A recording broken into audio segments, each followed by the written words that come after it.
my struggles. You were the only person I let in.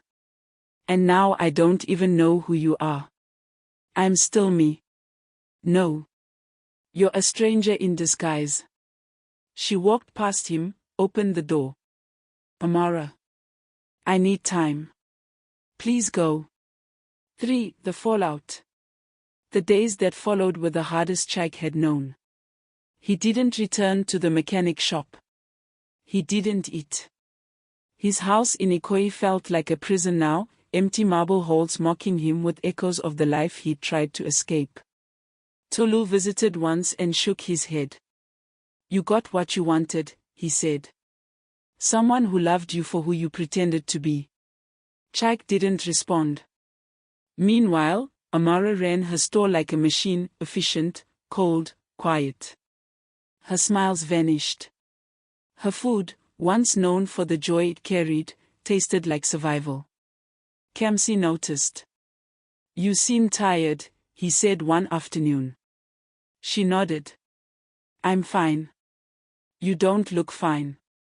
Maybe because I'm not interested in performing for anyone anymore. Kamsi hesitated. Then quietly placed an envelope on the table. Nigerian Naira 2 million. For your mother's treatment. No strings attached. Amara stared at the envelope like it was poisoned. I can take that. Why not? Because if I do, I'll always wonder what you're expecting in return. And right now, I just want peace. 4. A letter. 1 week after the confrontation, Amara received a brown envelope with no name on it. Inside was a handwritten letter. Dear Amara, I don't know if this will reach you, or if you'll even open it. But I had to try. I lied. And I'm sorry. Not just for the lie, but for stealing your trust. You once told me the truth is scary because it might push people away. You were right. But I didn't lie because I thought you were shallow. I lied because I feared you'd walk away if you saw the real me, someone privileged, someone tired of being judged by his bank account. But in the end, I did exactly what I was trying to avoid. I became just another man who took something precious from you. I want you to know, loving you was not an act. And it wasn't about the food, or the store, or your story. It was you, your fire, your honesty, your strength. If you can forgive me, I'll be waiting. Not as Chike the billionaire. Not as Emeka the mechanic. Just as a man who finally knows what it means to feel something true. Chike. Amara read the letter 3 times. And for the first time in days, she cried. Not because of betrayal. But because despite everything, she still loved him. The rainy season arrived in Lagos like a curtain of silver, washing away dust, revealing cracks, cleansing sins. It was in this season that Chike began trying to rebuild what he had broken. Not with money. But with presence. A quiet return. Chike started by returning to the mechanic shop, this time with no illusions. The boys there welcomed him back with cautious nods. Word had spread about his true identity, thanks to Tolu's loud mouth, but Chike didn't care. He worked harder than before. Changed tires, cleaned engines, even washed the floors. He didn't wear the Rolex anymore. Just old jeans and sweat. People in the market whispered. Is it true he's a millionaire? I hear he built a school in Surulere. Why is he still here? But Chike kept his head down. Because the answer to their questions wasn't for them, it was for her. A gift with no name. 2 weeks after his letter, Amara arrived at her stall to find something unusual. A brand new set of cooking pots. Wrapped carefully in brown paper. No note. No name. But she knew. She turned and looked across the street. Chike wasn't staring. He was busy wiping down a car hood, grease on his cheeks. She touched the pots gently. Not because they were expensive. But because they were familiar. Not extravagant. Not flashy. Just useful. Like him. Mama Uche's words. Mama, Amara said one evening, what would you do if someone lied to you, but also saved you? Mama Uche smiled weakly. That depends. Did they lie to harm you or to protect themselves? Amara didn't answer. Mama took her hand. You think forgiveness is for them? No. It's for you. So you don't carry bitterness like a wound that never heals. I don't know if I can trust him again. You trusted a stranger once and he became your safe place. Sometimes, God disguises blessings in broken clothes. The rainy afternoon. 3 days later, it rained harder than it had in weeks. Thunder cracked like gunfire. The market emptied. Stalls closed. The roads flooded. But Amara stayed at her stall. Soaked. Cold. Waiting. And Chike came. No umbrella. Just him, walking through the storm. He stopped a few feet away. Clothes drenched. Eyes fixed on her. You came, she said. I would have come every day, storm or not, if I knew you were waiting. They stood in silence. Rain pouring around them. She walked toward him slowly. Why didn't you tell me the truth from the beginning? I was scared. Of what? That you'd see the real me and walk away. And now? He smiled faintly. Now I know losing you hurts more than anything I was afraid of. She looked up, eyes glistening. Do you still want to matter? Yes. Then show me. Not with money. Not with words. Just stay. A new chapter. It didn't happen all at once. Redemption never does. But every day after that, Chike came, not just to love Amara, but to earn her trust back. He helped expand her store. Not with cash donations, but with sweat and hammer. They built a bigger canopy, installed a second burner. Customers doubled. Mama Uche called him my son. Tolu teased him endlessly, especially when Chike started taking cooking lessons from an old jollof seller in Mushin. You, billionaire chef, Tolu laughed. What's next? Plantain flipping contest. Mock all you want, Chike replied, grinning, Amara likes my dodo. The surprise. Months passed. Then one bright morning, Chike took Amara's hand and brought her to a newly painted building down the road. What is this? A real kitchen. A restaurant. Registered in your name. You've outgrown the store. Her eyes widened. I never asked for. You didn't have to. You deserve more. And I don't want to hide who I am anymore. I want to share it with you. She stepped inside. Gleaming counters. An oven. A small office. Her name on a brass plaque. Amara's flame, a taste of Lagos. She turned to him. This time, no lies. No lies. Then I'll walk beside you. And she did. Lagos is a city that feeds on stories. Some are whispered in danfos. Some screamed in headlines. And when a secret like Chike's finally rose to the surface, it did not do so quietly, it exploded. But love, real love, doesn't run from the spotlight. It walks into it, hand in hand. The charity gala invitation. The first blow came in the form of an envelope with gold trim. Delivered to Chike's residence by hand. Tolu waved it like a trophy. You're invited to the annual Lagos Legacy Gala. High society stuff.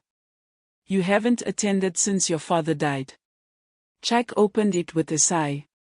I don't belong there anymore. You're a billionaire who's been pretending to be a mechanic. I think you qualify. I'm not going. Tolu raised a brow. Amara should be the one to decide that. Chike froze. He hadn't told Amara about his past life's obligations. She knew about the money, the name. But not the world. The ask. That evening, Chike stood behind Amara as she stirred a large pot of egusi in her new kitchen. There's an event. A gala. For my family's foundation. She looked up, amused. Are you inviting me or warning me? A little of both. She turned off the flame. Do you want me there?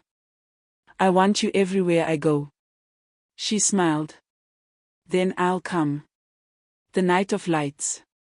The gala was held at the Grand Pearl Hotel, where the chandeliers sparkled like constellations and the guests arrived in designer cars. Amara stepped out of a rented SUV in a long emerald gown, her natural hair crowned in a delicate updo. She wore no jewelry except a small pendant Mama Uche gave her the night before. Chike walked beside her, hand tight around hers. Whispers ignited the moment they entered. Is that Amara, the food vendor?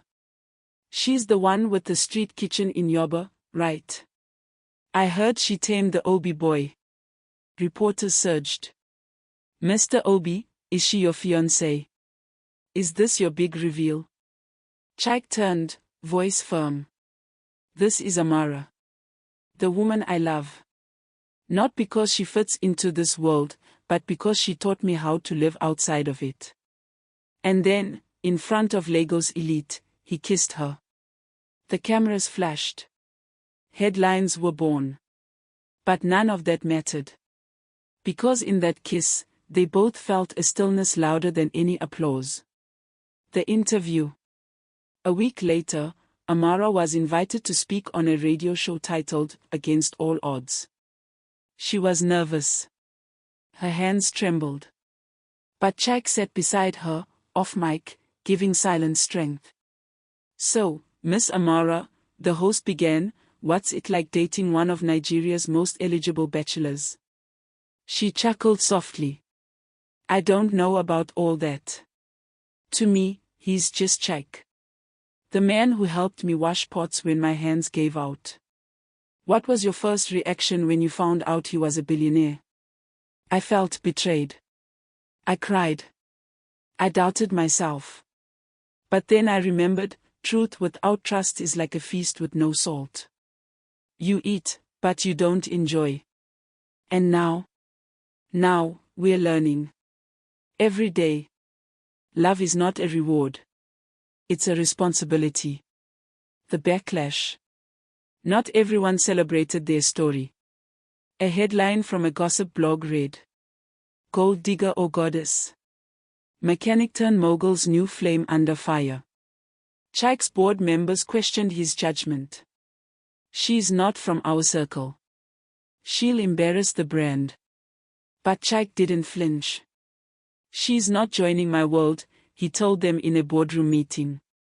I'm building a new one with her. Amara's answer. One afternoon, Amara stood before a crowd of women in Yoba. She had been invited to speak about her journey. I never thought I'd be standing here, she said.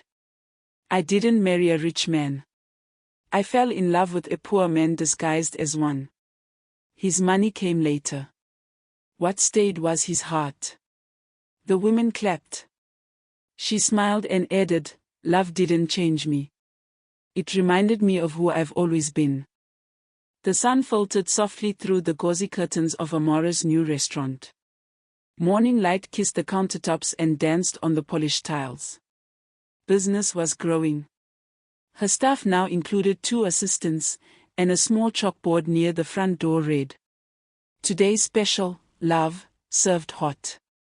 Chike came in every morning. He still wore his faded jeans, even though everyone knew now he could buy the entire block. Sometimes he helped with dishes. Other times he just sat and watched her work, a quiet joy in his eyes. One quiet Tuesday, he walked in holding a small, folded cloth in his hand.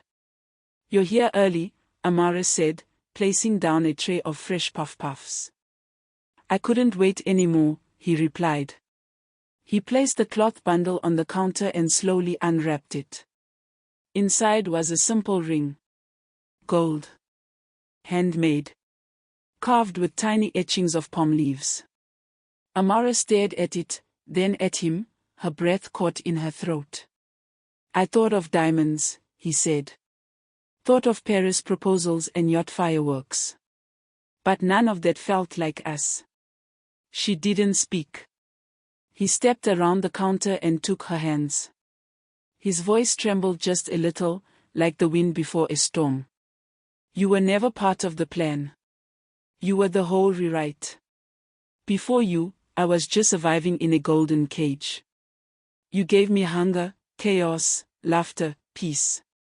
You saw the poorest version of me and stayed. Will you stay for the richest version too?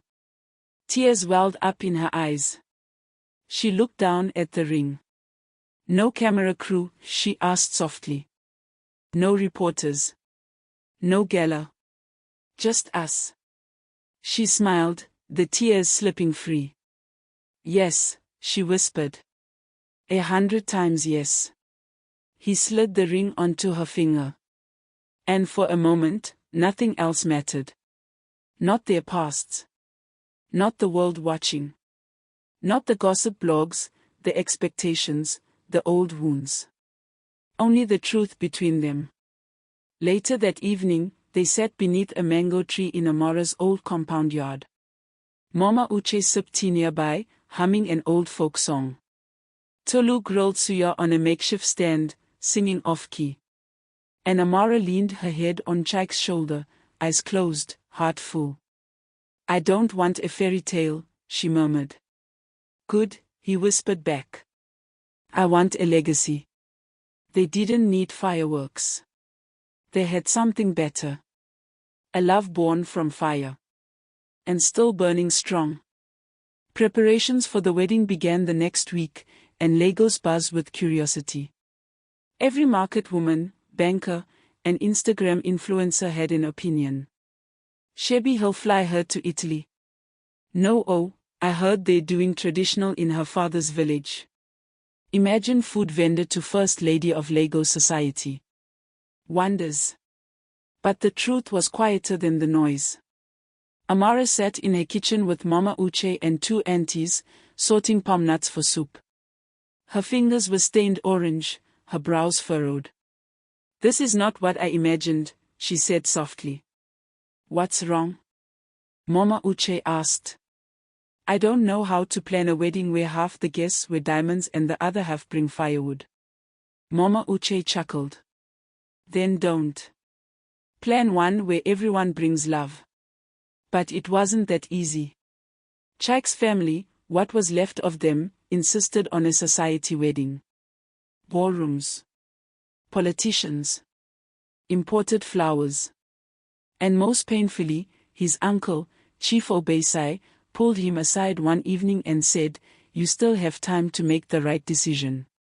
Don't throw your name into the dirt for love. Chike smiled calmly. You mistake gold for dust, uncle. She is the right decision. The pushback only grew. Some board members hinted they might resign. A luxury brand offered to sponsor the wedding in exchange for exclusive rights. A gossip magazine even called Amara's younger brother and tried to pay him for a scandal. But Amara stood tall. I didn't come this far to wear a borrowed crown, she told Chike one night. If I marry you, it'll be on our terms. He nodded. Then let's make a new tradition. They decided on a wedding in her village. A full Igbo traditional ceremony. Red wrappers. Coral beads. Drums and jollof. And no VIP section. Some guests protested. Some didn't come at all. But on the day of the wedding, the red soil of Nsaka danced beneath their feet. Amara wore a woven blouse and a wrapper dyed in rich crimson. Her hair was threaded with golden beads. Chike wore a lion head patterned Isa Egu shirt, with a staff carved by a local artisan. They danced. They laughed. They cried. And when Chike knelt before her father and asked again, not just for Amara's hand but for the chance to belong, the old man nodded through his tears and said, "You are not buying my daughter. You are becoming my son." The wedding was loud, joyous, imperfect. One of the goats escaped mid-ceremony. The cake melted slightly in the heat. Someone's uncle got drunk and tried to DJ. But none of it mattered. Because when Chike and Amara stood before the elders, hands clasped, surrounded by dust and music and people who truly knew them, it was more than a ceremony. It was a declaration. They were no longer hiding. Not from their pasts. Not from the world. Not from each other. And as they danced into the night, firelight flickering across their joined hands, a new kind of wealth glowed in their eyes. One built on trust, on roots, and on a love unshaken by storms. The months after the wedding felt like a gentle tide, sometimes high, sometimes low, but always moving forward. Chike and Amara settled into their new life, blending the worlds they came from with care and respect. The restaurant thrived, becoming a symbol of community, culture, and resilience. One afternoon, as they sat on the balcony overlooking Lagos' sprawling skyline, Amara leaned into Chike's shoulder. "Do you ever regret it?" she asked quietly. "Living the life I had?" "No. Pretending to be someone else." He smiled. "That was the hardest lesson. To learn that love asks us to be vulnerable, not perfect." Their peace was interrupted by a phone call. It was from an old friend of Chike's father, someone from the elite circle. "We want you to join the board of the Lagos Cultural Foundation," the voice said. "Your story has inspired many." Chike exchanged a look with Amara. She nodded. "It's time to build bridges." Together, they accepted. The foundation's first project was to create scholarships for young girls from poor neighborhoods to learn culinary arts, inspired by Amara's journey. At the launch, Amara spoke with passion.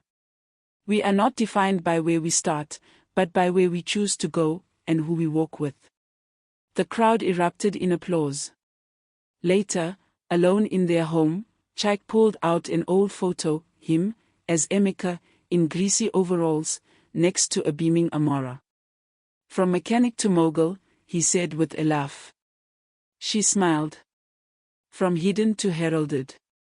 Their story wasn't just about riches or love.